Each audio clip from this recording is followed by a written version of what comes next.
ఈ మధ్య కాలంలో కొన్ని సమస్యలు బాగా పెరిగిపోతూ ఉన్నాయి. అయితే ఇక్కడ ఇబ్బంది ఏమిటంటే ఇలాంటి సమస్య ఒకటి ఉన్నదని ఆ బాధితులకి తెలియదు. ఇప్పుడు కాంప్లికేషన్స్ వచ్చినప్పుడు అల్ట్రాసౌండ్ స్కానింగ్ చేస్తున్నప్పుడు ఇలాంటి ఇన్వెస్టిగేషన్స్లో బయటపడుతూ ఉంటాయి ఈ సమస్యలు.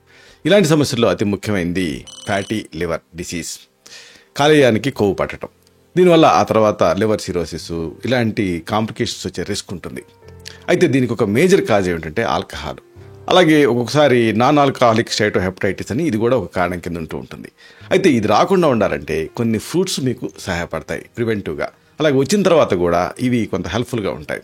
ఇంతకీ ఈ ఫ్రూట్స్ ఏమిటి, వీటి ప్రత్యేకత ఏమిటి, ఇది ఈ వీడియోలో మనం తెలుసుకుందాం.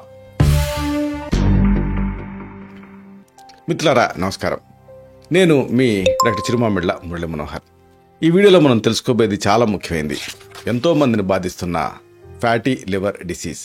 ఈ ఫ్యాటీ లివర్ డిసీజ్కి సంబంధించి ఎలాంటి పండ్లు మీకు ఉపయోగపడతాయి ఇది తెలుసుకుందాం. అంటే these are the fruits that prevent fatty liver disease. వీటిని గురించి మనం వరుసగా తెలుసుకుందాం. ముందుగా అసలు కాలేయాన్ని కాపాడుకోవటం అనేది చాలా ముఖ్యం. ఈ కాలేయం దాదాపుగా గుండెలాగా చాలా శక్తివంతమైనటువంటి ఒక ఆర్గాన్. దీన్ని కాపాడుకోవాలంటే కొన్ని పండ్లు మనకి బాగా సహాయపడతాయి. అంటే వీటిలో ఏముండాలి? యాంటాక్సిడెంట్ ఉండాలి, విటమిన్లు ఉండాలి, అలాగే ఫైబర్ కూడా పుష్కలంగా ఉండాలి. ఇలాంటివన్నీ ఉండేటువంటి పండు తింటే కాలేయం అనేది దాని హెల్త్ని మనం కాపాడుకోవచ్చు. ఇవి కాలేయంలో కొవ్వు పెరిగిపోకుండా తగ్గిస్తాయి. అలాగే మరి కాలేయానికి క్యాలరీస్, ఎనర్జీ అవసరం కదా, అలాంటి ఒక ఎనర్జీని కూడా ఈ ఫ్రూట్స్ ఇస్తాయి. అంటే ఓవరాల్గా కాలేయపు పనితీరుని ఈ ఫ్రూట్స్ అనేవి ఇంప్రూవ్ చేస్తాయి. ఇలాంటి ఫ్రూట్స్ని వరుసగా తెలుసుకుందాం. ముందుగా చెప్పుకోవాల్సినటువంటి ఒక ఫ్రూట్ ఏమిటంటే అవకాడో. అవకాడో ఇది ఒక వెన్నెల పండు అంటూ ఉంటారు. కొవ్వు కలిగినటువంటి ఒక ఫ్రూట్ ఇది. ఆరోగ్యకరమైన కొవ్వులు ఉండేటటువంటి ఈ అవకాడోలు కాలేయపు పనితీరుకి సహాయపడతాయి. అలాగే ఇన్ఫ్లమేషన్ తగ్గిస్తాయి ప్రధానంగా. అంటే విష పదార్థాల వల్ల, అలాగే ఆక్సిడేటివ్ స్ట్రెస్ అంటారు, ఆక్సీకరణ ఒత్తిడి, దీనివల్ల కాలేయానికి నష్టం జరుగుతూ ఉంటుంది. అలాంటి నష్టాన్ని ఈ అవకాడో ఫ్రూట్స్ ప్రివెంట్ చేస్తాయి. అంటే అవకాడో తింటే మీ కాలేయం చాలా ఆరోగ్యంగా ఉంటుంది. ఆ తర్వాత మనకి చాలా ఈజీగా దొరికేది, అంత ఖర్చు లేనటువంటి ఒక పండు ఏమిటంటే పపాయ. ఈ పపాయ కూడా అంతే. బొప్పాయిలో డైజెషన్కి సహాయపడేటువంటి ఎంజైమ్స్ ఉంటాయి. ఇవి కాలేయపు శుద్ధికి సహాయపడతాయి. అలాగే జీర్ణక్రియని మెరుగుపరుస్తాయి. ఇంకా ప్రధానంగా విష పదార్థాలని విచ్ఛిన్నం చేస్తూ ఆ న్యూట్రియంట్స్ అంటే పోషకాల శోషణకి ఇవి సహాయపడుతూ ఉంటాయి. ఈ ఎంజైమ్స్ అనేవి అన్నిటికీ మించి కాలేయపు ఆరోగ్యాన్ని కాపాడతాయి. బొప్పాయిని రెగ్యులర్గా తినడం వల్ల జీర్ణం ఇంప్రూవ్ అవుతుంది. అంటే అజీర్ణం ఇబ్బంది పెట్టదు, డైజెషన్ ఇంప్రూవ్ అవుతుంది. అలాగే కాలేయానికి కూడా ఎంతో మేలు జరుగుతుంది. ఆ తర్వాత మనం చెప్పుకోవాల్సింది దానిమ్మ గురించి. పొమగ్రనేట్ ఇది అంతే కాలేయపు పనితీరుకి సహాయపడుతుంది. ఎందుకంటే దానిమ్మలో పాలిఫినాల్స్ అనేవి ఉంటాయి. ఇవి కాలేయానికి జరిగేటటువంటి నష్టాన్ని నివారిస్తాయి. అలాగే కొవ్వు పెరిగిపోవటాన్ని కూడా తగ్గిస్తాయి. అన్నిటికీ మించి ఈ దానిమ్మలో యాంటాక్సిడెంట్ ఉంటాయి, యాంటీ ఇన్ఫ్లమేటరీ లక్షణాలు ఉండేటటువంటి అంశాలు ఉంటాయి. దీంతో కాలేయపు ఆరోగ్యాన్ని ఇవి మెరుగుపరుస్తాయి. దానిమ్మను ఎలా తీసుకోవాలి? బెస్ట్ పద్ధతి ఏంటంటే దానిమ్మ రసం తీసి ఆ దానిమ్మ రసాన్ని తాగుతూ ఉండటం. అలాగే మరొక ఆసక్తికరమైనటువంటి పండు ఏమిటంటే ఆరెంజ్.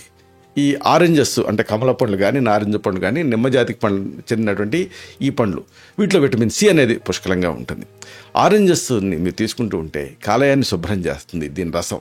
అలాగే కాలేయపు పనితీరుకి కూడా సహాయపడుతుంది, ఆ ఎనర్జీని ఇస్తుంది. అన్నిటికీ మించి ఇమ్యూనిటీ అంటే విటమిన్ సి ఉంటుంది కదా, అందుకని రోగ నిరోధక శక్తి పెరుగుతుంది.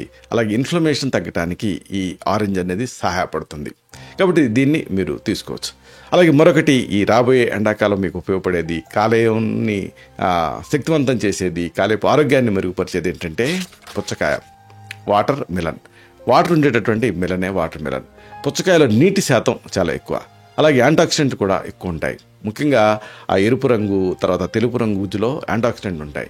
ఇవన్నీ కూడా కాలేయపు పనితీరుని ఇంప్రూవ్ చేస్తాయి, విష పదార్థాన్ని బయటికి పంపిస్తాయి, శరీరాన్ని ప్రధానంగా హైడ్రేటెడ్గా ఉంచుతాయి.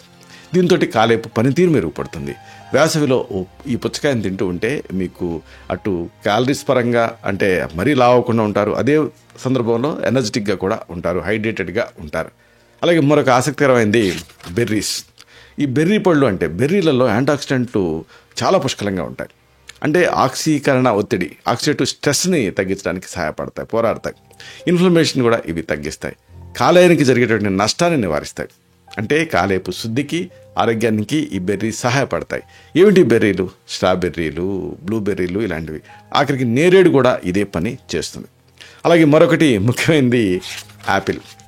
యాపిల్ అంటే దీంట్లో ఫైబరు, యాంటాక్సిడెంట్ ఇవన్నీ చాలా ఎక్కువ ఉంటాయి కదా. ఇవన్నీ కూడా కాలేయాన్ని శుభ్రం చేస్తాయి, కొవ్వు పెరిగిపోవటాన్ని తగ్గిస్తాయి, అలాగే కాలేపు పనితీరుని ఇంప్రూవ్ చేస్తాయి. అందుకే రోజుకో యాపిల్ అనేది వైద్యుడు అవసరం లేకుండా చేస్తుందన్న సామెత కూడా ఉంది కదా, అది ఊరికే రాలేదు. అలాగే ఇక రాబోయేది మనకి సమ్మర్లో విరివిగా దొరికే పండు ఏంటంటే మామిడి పండు. ఈ మామిడి అంతే, దీంట్లో విటమిన్లు, యాంటాక్సిడెంట్లు ఇవన్నీ పుష్కలంగా ఉంటాయి.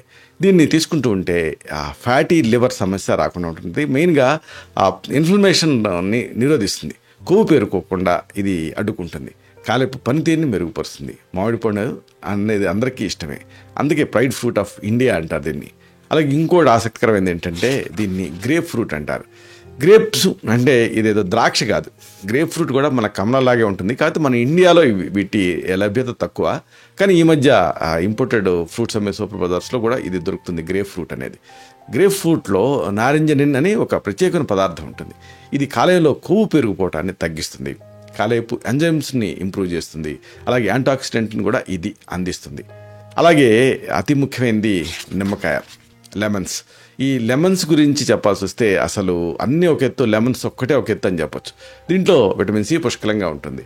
ఇది కాలేయాన్ని శుభ్రం చేస్తుంది, కాలేపు పనితీరుని మెరుగుపరుస్తుంది. అందుకే నిమ్మరసాన్ని రోజు ఆ నీళ్ళలో కలిపి తాగటం అనేది మనకి ఆనవాయితీగా ఉంది. దీంతో జీర్ణక్రియ మెరుగవుతుంది, కాలేయంలో కొవ్వు పెరిగిపోవడం సమస్యను తగ్గిస్తుంది. అలాగే ఇది అన్నిటికీ మించి ఇమ్యూనిటీని పెంచుతుంది. ఉదయాన్నే గోరువెచ్చని నీళ్ళకి నిమ్మరసం కలిపి తాగుతూ ఉంటే ఇటు మీకు ఎనర్జెటిక్గా ఉంటుంది, హైడ్రేటెడ్గా ఉంటారు, అదే సమయంలో ఇమ్యూనిటీ కూడా పెరుగుతుంది. అదే సమయంలో మామూలుగా వీటిలో క్యాలరీస్ ఉండవు కాబట్టి లావుక్తం అన్న భయం ఉండదు.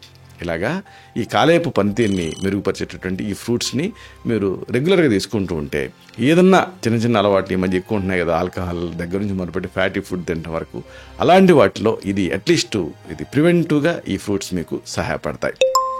ఇలాంటి మరిన్ని ఇన్ఫర్మేటివ్ వీడియోస్ కోసం ఈ ఛానల్ సబ్స్క్రైబ్ చేసుకోండి. అలాగే ఈ వీడియోలు అప్లోడ్ అవడంతోనే ఆ విషయం మీకు తెలియాలనుకుంటే బెల్ బటన్ క్లిక్ చేయండి. అప్పుడు మీకు ఒక నోటిఫికేషన్ వస్తుంది. ఆ నోటిఫికేషన్ మీరు క్లిక్ చేస్తే ఆ వీడియోని మిస్ కాకుండా చూడగలుగుతారు. అలాగే ఈ వీడియో మీకు నచ్చితే దీన్ని లైక్ చేయండి. అప్పుడు ఇది మరింత ఎక్కువ మందికి రికమెండ్ అవుతుంది. ఈ వీడియో తలకు పర్పస్ సర్వ్ అవుతుంది. అంటే అందరికీ ఆరోగ్యం అన్న మన అభిలాష, మన ఆకాంక్ష నెరవేరుతాయి. అలాగే మరొక ముఖ్యమైన విషయం, మీరు ఒకవేళ ఫ్రూట్స్ తింటూ ఉంటే ఏ ఫ్రూట్స్ మీకు ఇష్టం, దానివల్ల మీరు ఎలాంటి ఆరోగ్య లాభాలు పొందారు, అలాగే మీ వ్యక్తిగత అభిప్రాయం ఏంటి ఫ్రూట్స్కి సంబంధించి, ఇలాంటి మీ అభిప్రాయాల్ని కామెంట్ సెక్షన్లో పోస్ట్ చేస్తే అది మన తోటి సబ్స్క్రైబర్స్కి కూడా ఉపయోగపడుతుంది. అది ఒక ఫస్ట్ హ్యాండ్ ఇన్ఫర్మేషన్ అవుతుంది. శతం జీవ శరదో వర్ధమానః, శతం హేమంతాన్ శతం వసంతాన్. 100 శరత్తులు, 100 హేమంతాలు, 100 వసంతాలు వర్ధిల్లుతూ జీవించండి. Stay healthy, stay happy, be positive, keep smiling. Love you all. శుభం.